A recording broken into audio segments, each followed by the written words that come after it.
Həmçinin bil ki, Ramazanı son Ramazan kimi gör. Yəni, bilmək olmaz sən gələn Ramazana çatacaqsan, yoxsa yox. Elə zənn eləmə ki, Ramazanlar çoxdur. Hələ mən cavanam, mənim nə yaşımdır ki, mən hələ bundan sonra neçə Ramazan görəcəm. Bu yanlış bir, xata bir fikirdir. Əgər Ramazana çatmasansa, onu fürsət bil, ondan istifadə et, onu qənimət bil. Öz kisəvi doldurursan, yaxşı əməllər edirsənsə, yaxşı əməllərlə. Əgər yaxşı əməllər etmirsənsə, o zaman pis əməllərlə və ya lazımsız şeylərlə özünü məşğul edirsən. Və bu sənin ömür dəftəri və peşmançılıq kimi yazılır.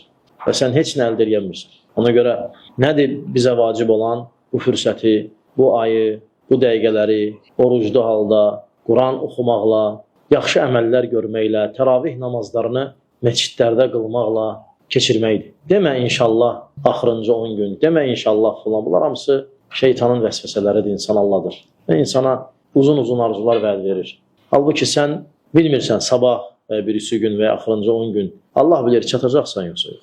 Ona görə qənimət bil olduğun günü ağıllı insan əlində olandan istifadə edən nədir? Əlində olandan istifadə edəndir. Nəinki olmayan bir şey barədə xəyallar qurmaq, olmayan şeylər barədə düşüncələr qurmaq, hansı ki heç birinin faydası, heç birinin insana xeyri yoxdur.